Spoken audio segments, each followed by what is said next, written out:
Bonjour à toutes et à tous, nous nous retrouvons pour cette 64e jumelée à la 65e mitzvah qui est de ne pas faire de la peine aussi bien d'un côté à la veuve et à l'orphelin qu'à l'étranger. Car on doit avoir de la compassion pour les faibles et les malheureux. D'une part, les puissants et ceux qui se considèrent comme tels, car le prophète Shmuel le dit très bien, Hachem Morish ou Machir. C'est Akadosh Baruch Hu qui donne la richesse et c'est Dieu qui donne la pauvreté.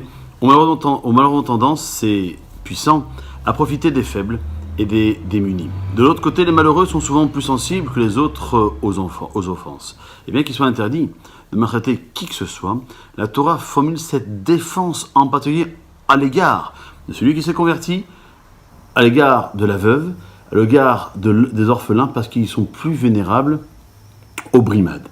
Les commentateurs expliquent que c'est une allusion au fait que lorsqu'on parle du converti, qui s'est converti donc évidemment au judaïsme. Mais l'interdiction est également valable pour n'importe quel étranger, y compris un corélégionnaire, arrivé depuis peu dans un nouveau voisinage ou une autre école. Lui aussi se sent mal à l'aise dans un environnement inconnu. Celui qui est né juif et se moque des origines étrangères d'un prosélyte s'attire cette réplique suivante: vous aussi, vous étiez des étrangers en terre d'Égypte.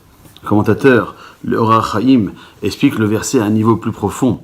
On pourrait être tenté de regarder le converti avec condescendance, parce qu'il lui manque la sainteté héritée d'Abraham, d'Israël et de Yaakov. Et la Torah nous rappelle donc que nous nous sommes autrefois enfoncés dans la souillure de l'Égypte et qu'à cette époque, nous ne valions guère mieux que le prosélyte avant sa conversion.